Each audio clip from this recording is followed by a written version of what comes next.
Welcome back to Living Local. You can add a little more heat to your summer with Hatch chili peppers. They're in season, and their unique balance of heat and sweetness make them a hot commodity. That's right. We're learning more about how to buy these, how to store them, and use them with the help of registered dietitian Nina Struss. And this segment is sponsored by Hy-Vee. Nina, thanks for stopping by. Thanks for having me. So let's start with buying. What should we be looking for? Yep, so you want a nice green color when you're looking for the Hatch peppers, as well as it should be kind of shiny, and you want the skin to be nice and firm, so we don't want any soft spots as well. Okay. And looking for about a medium to thick consistency when it comes to the flesh too, so you have enough to work with when we're using them. Okay, and these are pretty big. Yeah, they are. Pretty big peppers. Yeah. What about storing them? Yep, so storage is pretty easy.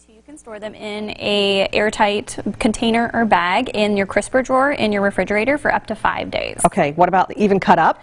So anytime that you cut up a fruit or a vegetable, it does decrease that time a little bit, so you just want to keep an eye on it. Peppers typically hold up pretty well though in the refrigerator in an airtight container for a couple of days, cut up as well. All right, so let's talk about preparing these chilies, or these Hatch chilies. How do we do that? Yeah, so some people might be very, not sure, right? Right. Something new. It's very similar to like you would do a jalapeno or any other type of a pepper. You're going to wash them, slice off the top of the stem, and then you can quarter them. That helps to get out any of the seeds or the pith in there. If you like things spicy though, keep in mind that the pith and the seeds are kind of where some of that spiciness does come from, especially the white parts that are typically in your peppers.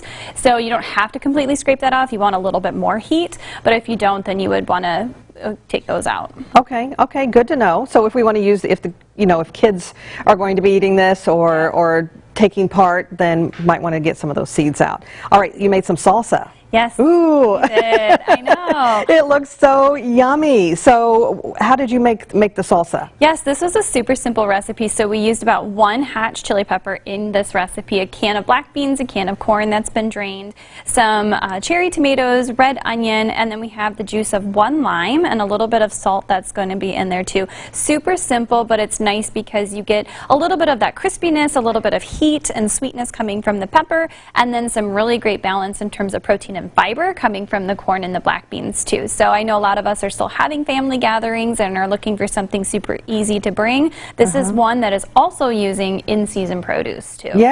Yeah, for sure. And you say these are only in season August right through now? September. Okay, all right. So that's why you might see big displays right now in the stores, fun little products like we have there with the cheese and the dips and salsas too. You can make your own using them, but yeah, they're only in season for a couple of months. Okay, so when they're not in season though, you say we can get, there's cheese and salsa that you can buy? That's crazy. I've not been paying attention. Yeah, it's always fun to try different options too. The seasons bring about different types of produce options, and so people might be scary to try this one. That has about 1/3 of the heat of a jalapeno, so it's not as spicy as you would think. The crispiness and the flavor can lend itself similar to an onion would have as well. So it's definitely, and you can use them in a lot of ways. You can roast them, you can puree them, you can throw them just raw onto things like sandwiches and burgers. You can pickle them, if that's something that you like. So there's a lot of different ways that you can utilize them too. Okay, and we're going to have this recipe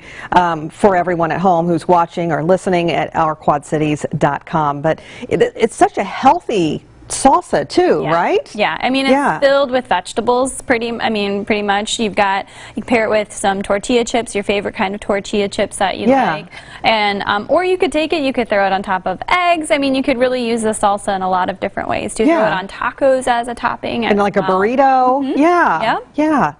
Excellent, excellent. Nina, always some great ideas that you bring along, and it looks so delicious. I can't wait to taste it. All right, thank you for stopping by. And again, this segment was sponsored by Hy-Vee, and for more information, you can visit Hy-Vee.com, and we'll also have all those details posted on ourquadcities.com.